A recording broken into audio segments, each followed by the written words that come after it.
एक होता है कि आप पढ़ते हैं, एक होता है वहां जाके देखते हैं, दोनों में फर्क हो जाता है।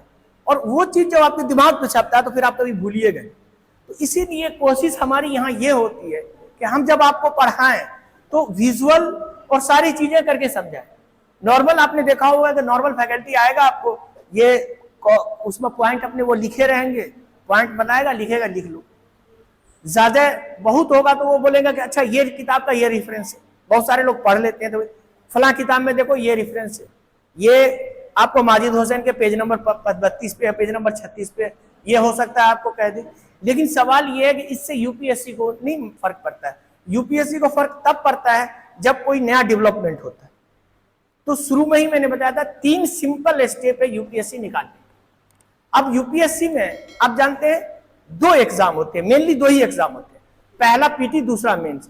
इंटरव्यू भी मेंस का ही पार्ट होता है। जब आप उसका सिलेबस देखेंगे तो इंटरव्यू भी मेंस का ही पार्ट होता है। अब आप पीटी पास कर लिए, पीटी में क्या देखा जाता है, आपको जितना भी क्वेश्चन आप देखेंगे 10 साल 20 साल का, अब वो पैटर्न सब चेंज हो गया। जो पहले पूछता था बुक एंड राइटर कौन सा है, ऑथर्स कौन सा है, किसने क्या लिखा है, कौन सा कब किसने जीता, ये कभी नहीं पूछता आप यूपीएससी। नया पैटर्न, नया सिलेबस की बात करें। अब पूछा जाता है, पहला स्टेप आपका है कि आप अवेयर कितना है, आप जागरूक कितना है देश के प्रति, परिस्थितियों के प्रति। तो इसका मतलब है करंट अफेयर्स। तो आपको इकोनॉमी कितना अच्छा आता है, तो इकोनॉमी करंट अफेयर से पूछ रहा है। पॉलिटी में क्या करंट अफेयर डेवलप हो रहा है, उससे पूछेगा। ज्योग्राफी में क्या डेवलपमेंट हो रहा है, उससे पूछेगा। साइंस टेक में क्या हो रहा है, साइंस में भी बहुत, जैसे आपने उस दिन पूछा था फोन करके कि सर साइंस कहाँ से, तो 6 से 10 तक काफी है आपके लिए। उसके अलावा आज तो मैं नहीं लाया हूं, कल आपको बता दूंगा क्या सिलेबस है साइंस का, वो भी मैं दिखा दूंगा। तो साइंस टेक में यही पढ़ना, उससे आगे नहीं पढ़ना। क्योंकि यहाँ जो होता है यूपीएससी में अप्लाइड साइंस होता है, यानी ऐसा नहीं कि आपको साइंस में डीप पढ़ना है, ये पढ़ना है कि अगर ये कुकर बना या आपने माइक्रोवेव ओवन बनाया तो ये उसमें क्या, उसके पीछे कौन से सिद्धांत काम है, बस ये जानना है ना। उसके ज्यादा डीप में जानना भी नहीं है आपको। तो अवेयरनेस चाहिए पहला पीटी में।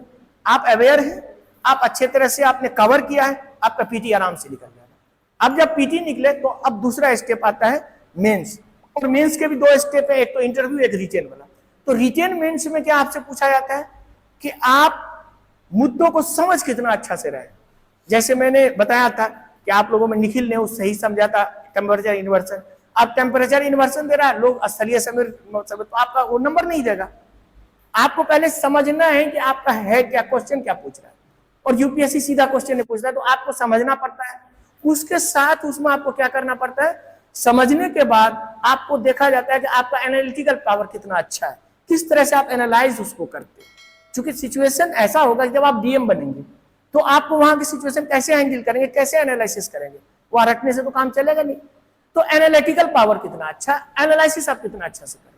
अगर आपने एनालिसिस बहुत अच्छा तरह से कर दिया, बहुत अच्छी बात है, तो आपका मेंस क्लियर।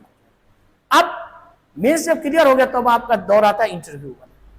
और जब इंटरव्यू वाला दौर आता है तब आपको सबसे इंपॉर्टेंट जो उसमें टॉपिक है कि आप एज ए ह्यूमन कैसे, वो पता चल जाता है कि मान लिया आपने आईएएस बन गए, आप सब कुछ मतलब बन गए, आपने एनालिटिकल पावर भी अच्छा है, आपकी अवेयरनेस भी अच्छी थी, आपने पीटी निकाला, मीन्स निकाला। अब इंटरव्यू में पहुंचे, इंटरव्यू में पहुंचने के बाद एज ए ह्यूमन आप कितने अच्छे हैं।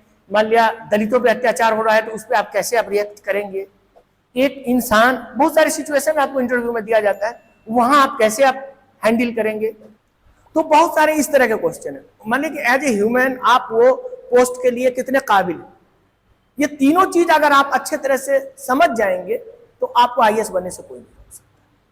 लेकिन हकीकत क्या है कि लोग इतना कचरा जमा करके रखते हैं, 360, 460, 560 सारे, सर मैं ये भी पढ़ लूं, ये भी पढ़ लूं, ये भी पढ़ लूं। नहीं, आपको अब नॉर्मली क्या होता है कि जैसे इक्वेटोरियल पे कोई नदी है, एग्जाम्पल इक्वेटोरियल पे कोई नदी है और वो नदी 2 बार काटा या 3 बार काटा, जो भी है, तो आपको इक्वेटर पे जितनी नदी है सबको रटने की जरूरत नहीं है।